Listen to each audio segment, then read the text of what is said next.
जैसे ही मैं सुबह उठी और मैंने रूम में देखा, बच्चों के टेंट हाउस के अंदर पूशी कैट सो रही थी। इसने अपना घर बना लिया है और यहाँ सो जाती है। एक्चुअली मैं सुबह सुबह रात के टाइम जो ये टेंट हाउस है बेड के ऊपर रख देती हूँ और वो आराम से सोती है।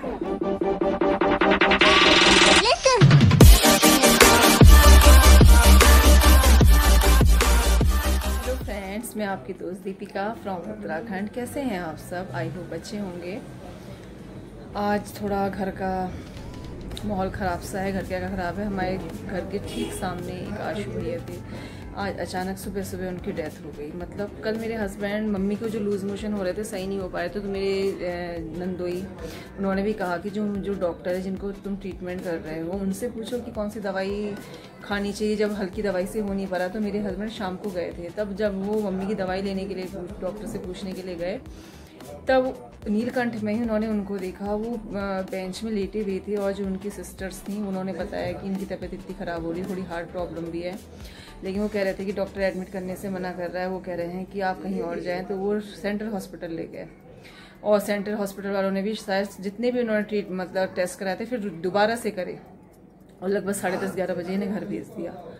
मतलब लग ही नहीं रहा था कि, वैसे अनकॉन्शियस से ही लग रहे थे वो कल, लेकिन इतनी उम्मीद नहीं थी हमें कि उनकी आज सुबह सुबह डेथ हो जाएगी। सुबह जया दीदी लोगों ने कहा इनको उनका जल्दी से आ। ये गए तो देखा वो एकदम अनकॉन्शियस से हुए और चारपाई से नीचे गिर गए। फिर इन्होंने फटाक से एम्बुलेंस वालों को फ़ोन करा, एम्बुलेंस को बुलाया। जब मैंने उन्हें अपने घर से देखा तो मुझे लग यही रहा था कि वो नहीं है, क्योंकि वो बिल्कुल सुन्न से और पीले से लग रहे थे।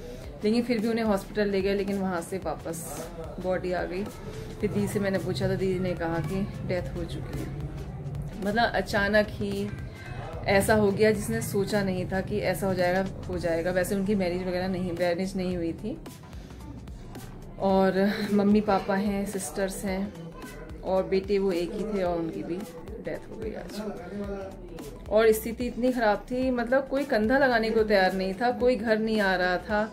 एक उनका कोई भतीजा था, शायद वो थे मेरे हस्बैंड और पड़ोस के एक बबलू भैया और मुन्ना भैया, ये लोग गए और वहाँ ले गए। यहाँ पर चाचा जो थे वो बुजुर्ग थे, उन्होंने पता नहीं क्या देते वो उन्होंने दिया, वहाँ किसी और ने दिया, अग्नि किसी और ने लगाई, चिता किसी और ने करी। मतलब बड़ा अजीब सा ही हो रहा था कि आजकल कैसा हो गया है। मतलब मानवता या क्या कहा जाए, प्रेम एक दूसरे के लिए है ही नहीं, कोई आना ही नहीं चाह रहा है किसी के घर में।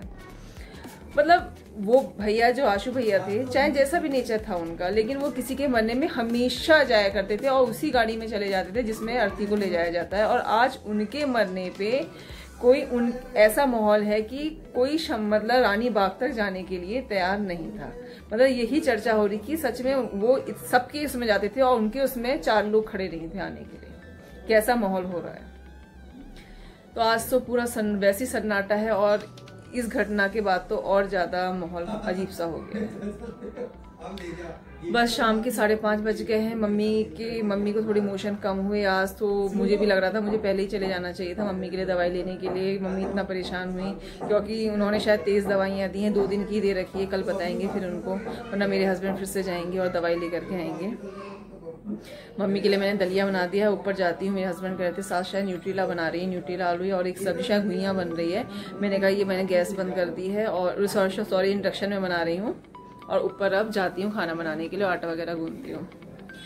साथ ही क्या कहते हैं, आज गर्व जिद्द कर रहा था तो ना चाहते हुए भी मुझे जोमेटो के थ्रू उसके लिए साउथ इंडियन थाली मंगानी पड़ी। थोड़ा डोसा तो उसने खाया, उत्पम भी नहीं खाया, वो भी मुझे खाना पड़ा। बड़ा भी मुझे खाना पड़ा, बड़ा तो मुझसे खाया ही नहीं जा रहा था, मुझे बिल्कुल बेकार लगते हैं। एक जैसे तैसे खाया और ऐसे ही पड़े हैं, वहाँ फेंकने ही पड़ेंगे। जब उसने हिमाद्री ने देखा उसने कहा मैं ये नहीं खाऊंगी, मैं तो पिज़्ज़ा खाऊंगी। तो इसके पापा फिर पिज़्ज़ा बाइट पास में ही है, उनसे कहा कि प्लीज़ घर दे जाना। तो बड़ी वो एक स्मॉल साइज का पिज़्ज़ा हिमाद्री के लाए। बस उन दोनों ने पिज़्ज़ा खाया है अभी। उसके बाद पिज़्ज़ा खाया, उसके बाद कह रही अब मैं फ्रूटी पीऊँगी, फिर फ्रूटी दे दी। अब मैं चिप्स खाऊंगी, कुछ ना कुछ खाती रहती, पूरा कभी नहीं खाती है, थोड़ा थोड़ा खाती है, लेकिन वो उसका मुँह चलता ही रहता है हिमाद्री का। तो और क्या कहूँ, माहौल ऐसी हो रहा है। मतलब हमारे मोहल्ले में काफ़ी डेथ हुई, कोरोना से भी हुई, लेकिन बस इनको कोरोना नहीं था।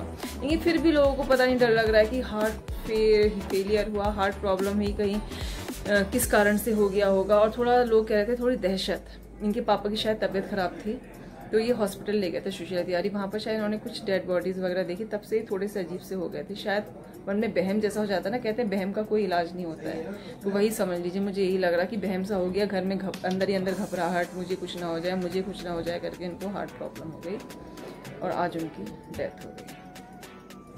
और मोहल्ले में सन्नाटा सा छा गया, क्योंकि वो कुछ ना कुछ बोलते रहते थे, फेमस पर्सनैलिटी थे वैसे वो, चाहे अच्छे रूप में चाहे जिस रूप में, लेकिन सबके मुंह में आशु नाम रहता ही था और आज वो चले गए हमेशा। चलिए फिर मैं मिलती हूँ आपसे थोड़ी देर में। रात के खाने में बने हैं आलू के गुटके, घुइयाँ और अब बन रहे हैं न्यूट्रीला। मम्मी जी ने सब मसाला लगभग भून दिया है और इसमें हल्दी धनिया वगैरह भी डाल दिया था, बस मैंने इसे थोड़ा भूना और इधर मम्मी जी ने प्रेशर कुकर में ही भी भून के रख दिया है और उसके बाद मैंने इसमें थोड़ा पानी डाला और नमक भी डाला हुआ था, बस भून भान करके मैंने इसे प्रेशर कुकर में डाल दिया और 4 सीटी दी और न्यूट्रीला हो गया तैयार।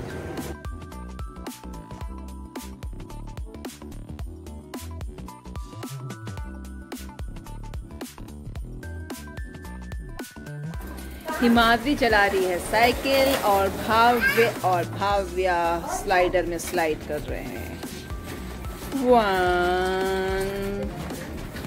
अरे नीचे सर को, और भव्य आ गया है ट्राई साइकिल में, बच्चों के खेल चल रहे हैं। हिमाद्री को चोट लग गई है, हिमाद्री की फेस के एक्सप्रेशन कुछ डिसबैलेंस हो रहे हैं। अब हिमाद्री ने अपने एक्सप्रेशन कुछ अलग टाइप के बना दिए हैं।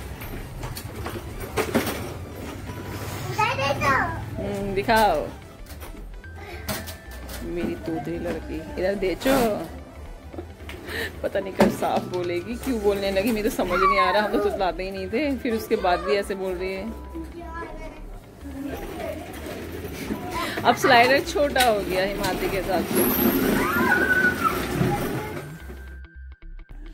मन अजीब सा हो रहा था तो मैं आज छत में आ गई। देखिए सामने वाला मकान है, यहाँ रहते थे आशु भैया जिनकी डेथ हुई है आज। चारों तरफ सन्नाटा सही है, लेकिन कुछ लोग हैं छत में हैं, दिख रहे हैं और बाहर तो जा नहीं सकते, तो जो ओल्ड एज वाले लोग हैं वो सब छत में ही घूमते हैं और इधर उधर नहीं जाते, क्योंकि घर के अंदर बैठे बैठे भी बोरियत सी होने लगती है, तो फिर रास्ता यही रहता है कि हम शाम को छत में चले जाएं। अभी दिल्ली से मेरी ताऊ जी के बेटे हैं मनोहर भैया, उनका फ़ोन आया तो पता चला कि हमारे एक चाचा जी की भी डेथ हो गई। पता ही नहीं चल पा रहा है किसकी डेथ हो गई, क्या हो गया। उन्होंने कहा, मैंने नमस्ते करी तो उन्होंने बताया कि हमारे यहाँ सूतक चल रहा है और कोरोना से डेथ हुई है उनकी। आज 9वां दिन है। एक्चुअली उनको भी कोरोना हुआ, उनके बेटी बहू सबको हुआ, तो इस वजह से ढंग से कोई काम हो भी नहीं पाया। उनकी बॉडी भी बस दूर से दिखाई गई और पुलिस वाले ले गए, उन्होंने ही करा जो करा। भाभी ने अपने बच्चों को अपने मायके पहुंचा दिया था, इस वजह से वो सेफ है।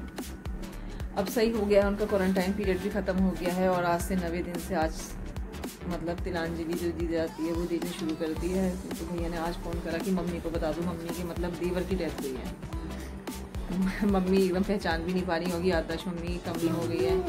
कह रही थी हाँ याद तो जैसा आ रहा है, लेकिन मतलब बिल्कुल फेस जो होता है ना मम्मी को एकदम याद नहीं आ पा रहा है। हाँ बेटा पता नहीं, आपकी अप्पू मौसी है ना, उन्होंने ऑर्डर करा है। अब वो जब भी आएंगे मुझे नहीं पता बेटा, लेट तो हो ही रहा है कोरोना के कारण हर चीज़। हिमाद्री का एक्चुअली बर्थडे आने वाला है 29 मई को, हिमाद्री का बर्थडे है, तो हिमाद्री के लिए 2 टी-शर्ट मंगाई हैं उसकी पसंद के लिए, जो उसकी अप्पू मौसी यानी अपर्णा मौसी से मैंने कहा कि भेज देना, तो वो भेज देगी। और उससे कहा है कि गाउन चाहिए हिमाद्री के बर्थडे वाले दिन। सेलिब्रेट तो क्या करेंगे, बस घर घर में मना लेंगे। तो अब देखो उसने फ़ोटो तो नहीं भेजी कि कौन सी मैं चूज़ करती हूँ। कल अगर भेजेगी तो चूज़ करेगी हिमाद्री अपनी पसंद का गाउन, और हिमाद्री के लिए गाउन भी आएगा अगर पहुँच जाता है टाइम पर, तो वरना फिर हिमाद्री को शर्ट और जीन्स से ही काम चलाना पड़ेगा, है ना। क्या हो सकता है अभी जाए। और खाना हम लोगों ने खा लिया है। मतलब मम्मी ने दलिया खाया है, वही दलिया मैंने, हिमाद्री और गर्व ने भी खा लिया है। वैसे न्यूट्रीला और घुइयाँ और आलू बने हैं। ये मिस्टर प्रदीप पंत आ गए हैं, ये देखिए। आजकल कोरोना का टाइम है, आप देखिए कितने मेरे लंबे हेयर हो चुके हैं। लॉकडाउन लगा हुआ है चारों तरफ। हाँ। बड़े दिक्कतें हैं। यूपी में लगभग हेयर ड्रेसर भी नहीं बैठ रहे हैं। एक्चुअली मैं जहाँ जाती हूँ भाभी वो उनका घर पे ही है, तो मुझे इतनी परेशानी नहीं होती है, लेकिन वो फीमेल हेयर मतलब पार्लर वाली है, जेंट्स जो हैं वो तो खुल ही नहीं रहे हैं। पता नहीं कब खुलते हैं। वैसे भी कह रहे हैं 10 जून तक एक्सटेंड होने वाला है लॉकडाउन, भगवान जाने क्या होगा। आदमी वैसे भी मर रहा है और ना कमाने से भी मर रहा है। स्थिति सच में इस टाइम बहुत ख़राब हो गई है। और सर्विस वाले उनके पास तो आ रहा है, लेकिन जो बिजनेसमैन है, बिजनेस बिल्कुल ठप हो चुके हैं। समझ नहीं आ रहा है क्या होगा, कैसे होगा। खर्चे वैसे ही होते हैं, डेली रूटीन वैसे ही चलता है, खाना पीना सबको है ही, बस पैसे नहीं है। चलिए इसी के साथ मैं अपने वीडियो का एंड कर रही हूँ। क्या कहूँ, क्योंकि आज तो बस वीडियो ऐसे ही बनी है। दो एक सामने डेथ हुई और एक परिवार में हो गई है डेथ। तो चलिए नेक्स्ट वीडियो तक के लिए बाय बाय।